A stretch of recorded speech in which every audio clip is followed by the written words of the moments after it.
The Magician's Nephew by C.S. Lewis, Chapter 8, page 100. The Fight at the Lamppost.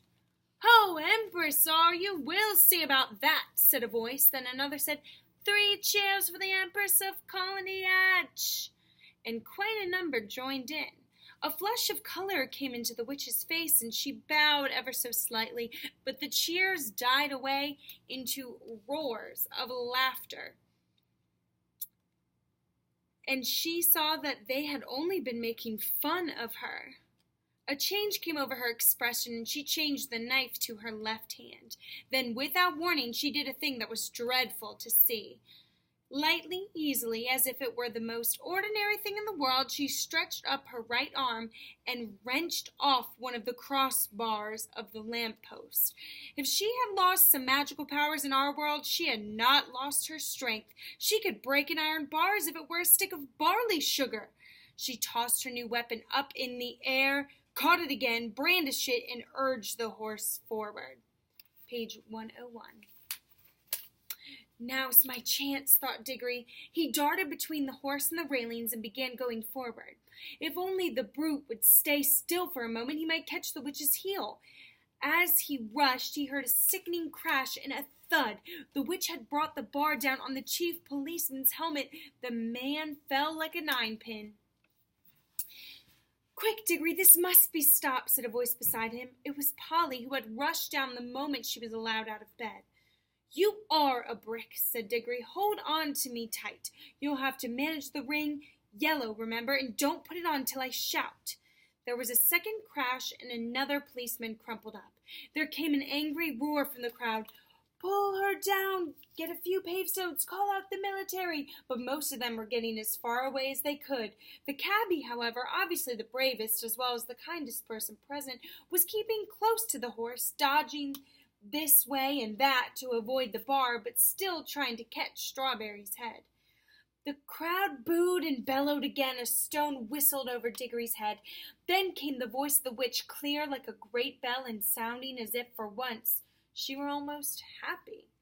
"Scum, you shall pay dearly for this when I have conquered your world. Not one stone of your city will be left. I will make it as charn as..." Page 102. "Flinda, as sorrowless as Brahmanden." Diggory at last caught her ankle. She kicked back with her heel and hit him in the mouth. In his pain, he lost hold. His lip was cut and his mouth full of blood. From somewhere very close by came the voice of Uncle Andrew in a sort of trembling scream. "Madam, my dear young lady, for heaven's sake, compose yourself!" Diggory made a second grab at her heel and was again shaken off. More men were knocked down by the iron bar. He made a third grab, caught the heel, held on like grim death, shouted to Polly, "Go!" Then, oh, thank goodness, the angry, frightened faces had vanished. The angry, frightened voices were silenced, all except Uncle Andrew's. Close beside Diggory in the darkness, it was wailing on. Oh, is this delirium? Is it the end? I can't bear it. It's not fair. I never meant to be a magician. It's all a misunderstanding. It's all my godmother's fault. I must protest against this in my state of health, too. A very old Dorsetshire family. Bother, thought Diggory. We didn't want to bring him along. My hat, what a picnic. Are you there, Polly? "Yes, I'm here. Don't keep on shoving." "I'm not," began Diggory, but before he could say anything more, their heads came out into the warm green sunshine of the wood, and as they stepped out of the pool, Polly cried out, "Oh, look, we've brought the old horse with us, too, and Mr. Ketterly, and the cabby.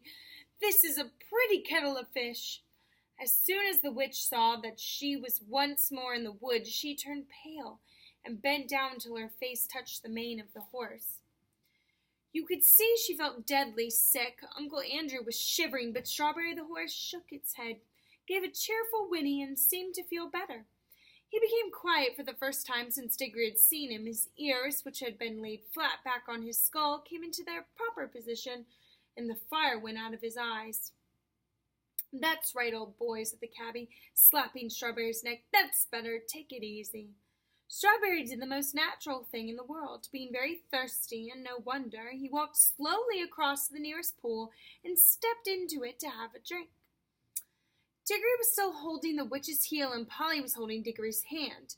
One of the cabby's hands was on Strawberry, and Uncle Andrew, still very shaky, had just grabbed onto the cabby's other hand. "Quick," said Polly with a look at Diggory. "Greens." So the horse never got his drink. Instead, the whole party found themselves sinking into darkness. Strawberry neighed. Uncle Andrew page 104. Whimpered. Diggory said, "That was a bit of luck." There was a short pause. Then Polly said, "Aren't we to be nearly there now?" "We do seem to be somewhere," said Diggory. "At least I'm standing on something solid." "Why, so am I, now that I come to think of it," said Polly. "But why is it so dark? I say, do you think we got into the wrong pool?" "Perhaps this is Charn," said Diggory, "only we've got back in the middle of the night." "This is not Charn," came the witch's voice. "This is an empty world. This is nothing." And really it was uncommonly like nothing. There were no stars. It was so dark that they couldn't see one another at all, and it made no difference whether you kept your eyes shut or opened. Under their feet there was a cool, flat something which might have been earth, and was certainly not grass or wood. The air was cold and dry, and there was no wind. "My doom has come upon me," said the witch in a voice of horrible calmness. "Oh, don't say that," babbled Uncle Andrew. "My dear young lady, pray don't say such things. It can't be as bad as that. Ah, cabman, my good man, you don't happen to have a flask about you? A drop of spirits is just what I need." Now then," came the cabby's voice, a good, firm, hearty voice. "Keep cool, everyone. That's what I say. No bones broken, anyone. Good. Well, there's something to be thankful for straight away, and more than anyone could expect after falling all that way. Now, if we've fallen down some diggings, as it might be for a new station on the underground, someone will come and get us out presently, see? And if we're dead, which I don't deny it might be, well, got to remember that worse things are happen at sea, and a chap's got to die sometime, and there ain't nothing to be afraid of if a chap's led a decent life, and if you ask me, I think the best thing we could do to pass the time would be to sing a hymn." And he did. He struck up at once a harvest Thanksgiving hymn, all about crops being safely gathered in. It was not very suitable to a place which felt as if nothing had ever grown there since the beginning of time, but it was the one he could remember best. He had a fine voice, and the children joined in. It was very cheering. Uncle Andrew and the witch did not join in. Towards the end of the hymn, Diggory felt someone plucking at his elbow, and from a general smell of brandy and cigars and good clothes, he decided that it must be Uncle Andrew. Uncle Andrew was cautiously pulling him away from the others. When they had gone a little distance, the old man put his mouth so close to Diggory's ear that it tickled, and whispered, page 106, "Now, my boy, slip on your ring. Let's be off." But the witch had very good ears. "Fool!" came her voice, and she leaped off the horse. "Have you forgotten that I can hear men's thoughts? Let go the boy. If you attempt treachery, I will take such vengeance upon you as never was heard of in all worlds from the beginning. And," added Diggory, "if you think I'm such a mean pig as to go off and leave Polly and the cabby and the horse in a place like this, you're well mistaken." "You are a very naughty and impertinent little boy," said Uncle Andrew. "Hush," said the cabby. They all listened. In the darkness, something was happening at last. A voice had begun to sing. It was very far away, and Diggory found it hard to decide from what direction it was coming.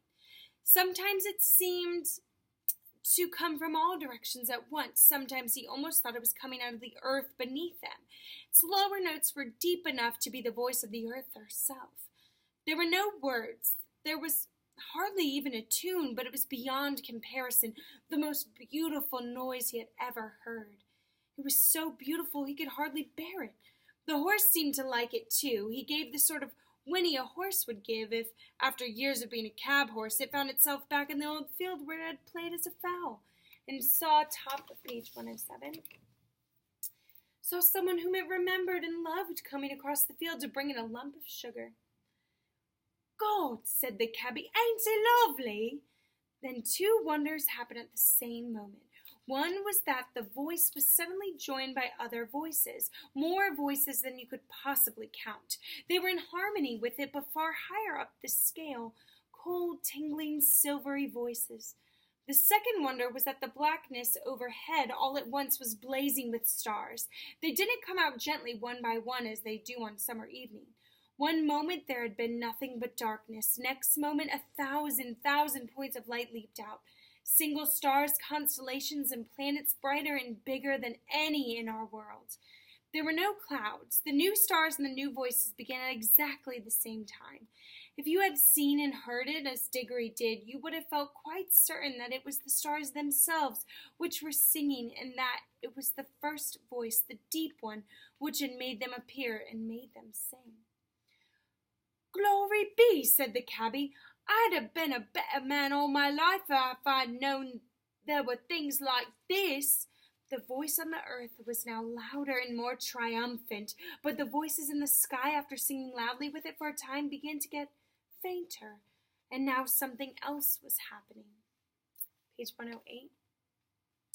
Far away and down near the horizon, the sky began to turn gray. A light wind, very fresh, began to stir. The sky in that one place grew slowly and steadily paler. You could see shapes of hills standing up dark against it. All the time, the voice went on singing. There was soon light enough for them to see one another's faces.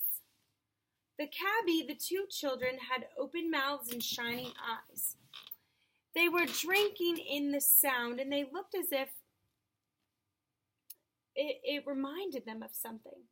Uncle Andrew's mouth was open too, but not open with joy. He looked more as if his chin had simply dropped away from the rest of his face. His shoulders were stooped and his knees shook. He was not liking the voice.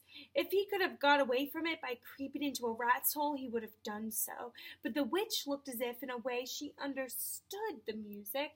Top of page 109. Better than any of them. Her mouth was shut, her lips were pressed together, and her fists were clenched. Ever since the song began, she had felt that this whole world was filled with magic different from hers, and stronger. She hated it. She would have smashed that whole world, or all worlds, to pieces if it would only stop the singing. The horse stood with its ears well forward and twitching. Every now and then it snorted and stamped the ground. It no longer looked like a tired old cab horse. You could now well believe that its father had been in battles. The eastern sky changed from white to pink and from pink to gold. The voice rose and rose till all the air was shaking with it. And just as it swelled to the mightiest and most glorious sound it had yet produced, the sun arose.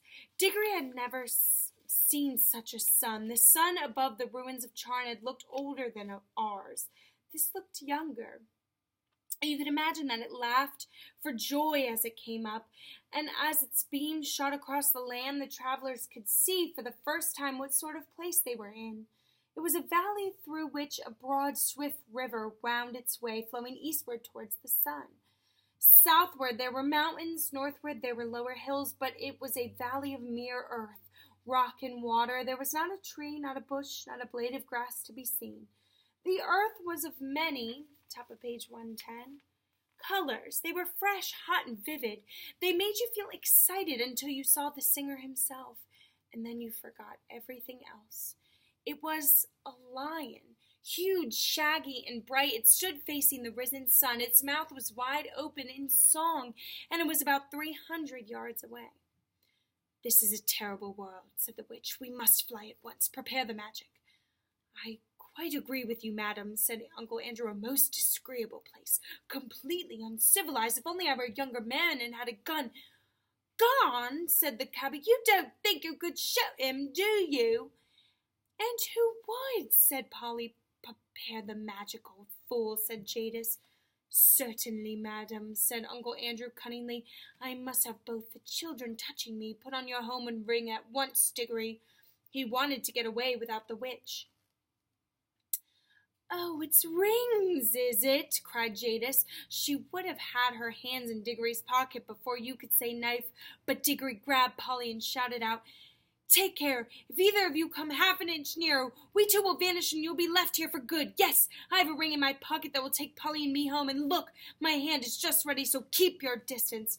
I'm sorry about you, he looked at the cabby, and about the horse, but I can't help that. As for you two, he looked at Uncle Andrew and the Queen, you're both magicians, so you ought to enjoy living together.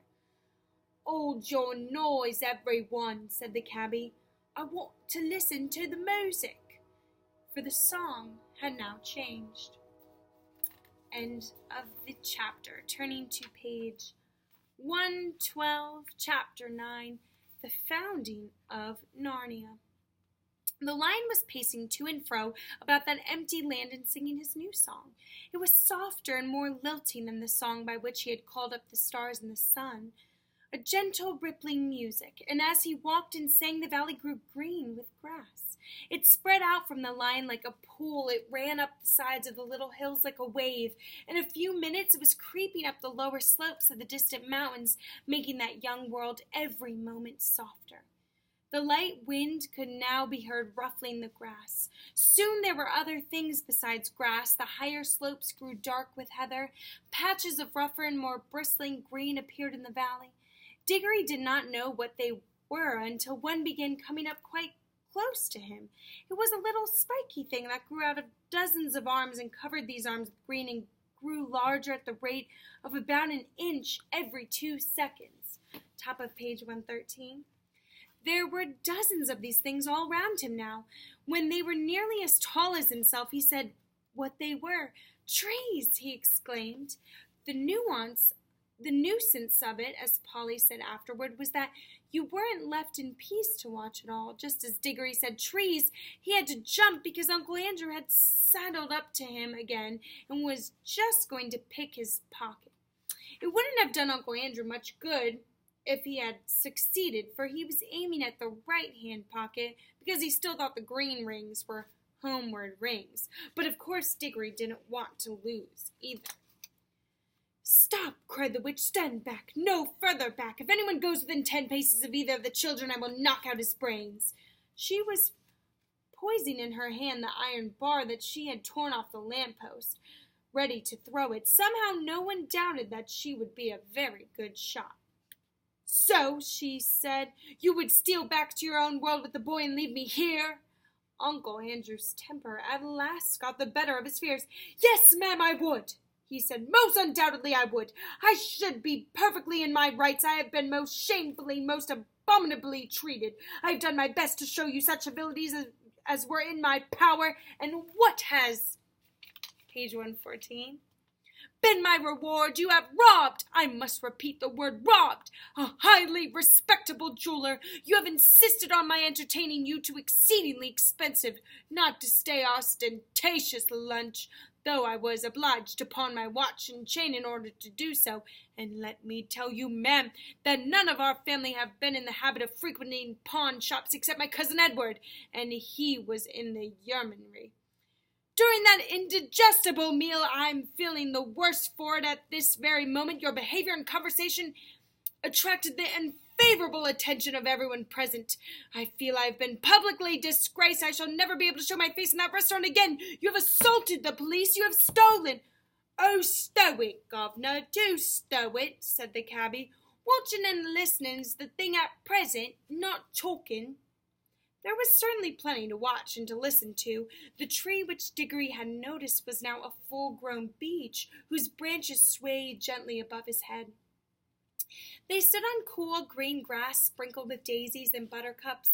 A little way off along the river bank, willows were growing. On the other side, tangles of flowering currant, lilac, wild rose, and rhododendron closed them in. The horse was tearing up delicious mouthfuls of new grass. Page 115. All this time the lion's song and his stately prowl to and fro, backward and forward, was going on. What was rather alarming was that at each turn he came a little nearer. Polly was finding the song more and more interesting because she thought she was beginning to see the connection between the music and the things that were happening. When a line of dark firs sprang up on a ridge about 100 yards away, she felt that they were connected with a series of deep, prolonged notes which the lion had sung a second before. And when he burst into a rapid series of lighter notes, she was not surprised to see primroses suddenly appearing in every direction.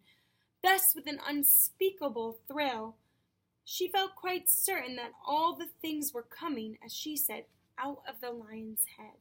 When you listen to his song, page 116, you heard the things he was making up. When you looked round you, you saw them.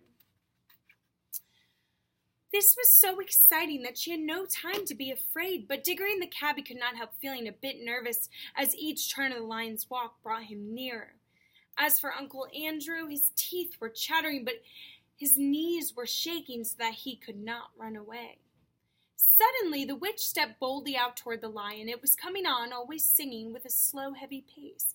It was only 12 yards away. She raised her arm and flung the iron bar straight at its head. Nobody, least of all Jadis, could have missed at that range. The bar struck the lion fair between the eyes. It glanced off and fell with a thud in the grass. The lion came on. Its walk was neither slower nor faster than before. You could not tell whether it even knew it had been hit. Though its soft pads made no noise, you could feel the earth shake beneath their weight. The witch shrieked and ran. In a few moments she was out of sight among the trees. Uncle Andrew turned to do likewise, tripped over a root, and fell flat on his face in a little brook that ran down to join the river. The children could not move. They were not even quite sure that they wanted to. The lion paid no attention to them. Its huge red mouth was open, but open in song, not in snarl. It passed, page 117, by them so close that they could have touched its mane. They were terribly afraid it would turn and look at them, yet in some queer way they wished it would. But for all the notice it took for them, they might just as well have been invisible and unsmellable. When it had passed them and gone a few paces further, it turned, passed them again, and continued its march eastward. Uncle Andrew, coughing and spluttering, picked himself up. "Now, Diggory," he said, "we've got to get rid of that woman, and the brute of a lion is gone. Give me your hand and put on your ring at once."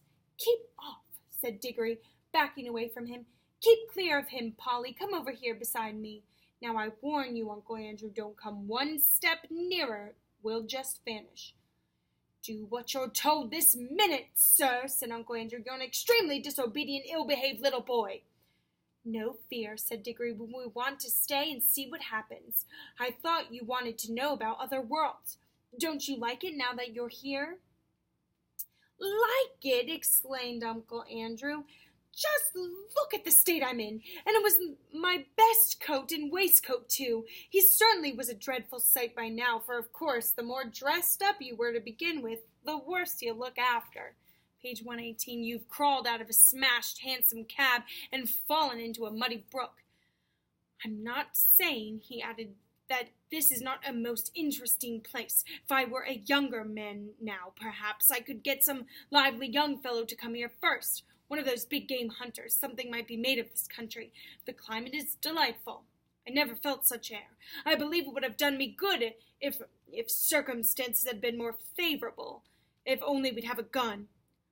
"Guns be blowed," said the cabby. "I think I'll go and see if I can give Strawberry a rub down. That horse has more sense than some humans as I can mention." He walked back to Strawberry and began making the hissing noises that grooms make. "Do you still think that lion could be killed by a gun?" asked Diggory. "He didn't mind the iron bar much." "With all her faults," said Uncle Andrew, "there's a plucky Joe, my boy. It was a spirited thing to do." He rubbed his hands and cracked his knuckles as if he were once more forgetting how the witch frightened him whenever she was really there. "It was a wicked thing to do," said Polly. "What harm had he done her?" "Hullo, what's that?" said Diggory. He had darted forward to examine something only a few yards away. Page 119. "I say, Polly," he called back, "do come and look." Uncle Andrew came with her, not because he wanted to see, but because he wanted to keep close to the children. There might be a chance of stealing their rings, but when he saw what Diggory was looking at, even he began to take an interest. It was a perfect little model of a lamp-post, about 3 feet high, but lengthening and thickening in proportion as they watched it, in fact growing just as the trees had grown. "It's alive too. I mean, it's lit," said Diggory, and so it was, though of course the brightness of the sun made the little flame in the lantern hard to see unless your shadow fell on it. "Remarkable, most remarkable," muttered Uncle Andrew. "Even I never dreamed of magic like this. We're in a world where everything, even a lamppost, comes to life and grows. Now I wonder what sort of seed a lamppost grows from." "Don't you see?" said Diggory. "This is where the bar fell, the bar she tore off the lamppost at home. It sank into the ground, and now it's coming up as a young lamppost, but not so very young now, as it was as tall as Diggory while he said this." "That's it! Stupendous, stupendous!" said Uncle Andrew, rubbing his hands harder than ever. "Ho, ho! They laughed at my magic. That fool of a sister of mine thinks I'm a lunatic. I wonder what," page 120, "they'll say now. I have discovered a world where everything is bursting with life and growth. Columbus now, they talk about Columbus, but what was America to this? The commercial possibilities of this country are unbounded. Bring a few old bits of scrap iron here, bury them, and up they come as brand new railway engines, battleships, anything you please. They'll cost nothing, and I can sell them at full prices in England. I shall be a millionaire, and then the climate. I feel years younger already. I can run it as a health resort. A good sanatorium here might be worth $20,000 a year. Of course, I shall have to let a few people into the secret. The first thing is to get that brute shot." "You're just like the witch," said Polly. "All you think of is killing things." "And then as regards oneself," Uncle Andrew continued in a happy dream, "there's no knowing how long I might live if I settled here, and that's a big consideration when a fellow has turned 60. I shouldn't be surprised if I never grew a day older in this country. Stupendous! The land of youth!" "Oh," cried Diggory, "the land of youth! Do you think it really is?" For of course he remembered what Aunt Letty had said to the lady who had brought the grapes, and that sweet hope rushed back upon him. "Uncle Andrew," he said, "do you think there's anything here that would cure Mother?" Page 121. "What are you talking about?" said Uncle Andrew. "This isn't a chemist's shop. But as I was saying—" "You don't care twopence about her," said Diggory savagely. "I thought you might. After all, she's your sister as well as my mother." "Well, no matter. I'm jolly well going to ask the lion himself if he can help me." And he turned and walked briskly away. Polly waited for a moment and then went after him. "Here, stop, come back, the boy's gone mad," said Uncle Andrew. He followed the children at cautious distance behind, for he didn't want to get too far away from the green rings or too near the lion. In a few minutes Diggory came to the edge of the wood, and there he stopped. The lion was singing still, but now the song had once more changed. It was more like what we should call a tune, but it was also far wilder. It made you want to run and jump and climb. It made you want to shout. It made you want to rush at other people and either hug them or fight them. It made Diggory hot and red in the face. It had some effect on Uncle Andrew, for Diggory could hear him saying, "A spirited gal, sir. It's a pity about her temper, but a dem fine woman all the same, a dem fine woman." But what the song did to the two humans was nothing compared with what it was doing to the country. Page 122. Can you imagine a stretch of grassy land bubbling like water in a pot? For that it is really the best description of what was happening. In all directions it was swelling into humps. There were of very different sizes, some no bigger than molehills, some as big as wheelbarrows, two the size of cottages, and the humps moved and swelled till they burst, and the crumbled earth poured out of them, and from each hump there came out an animal.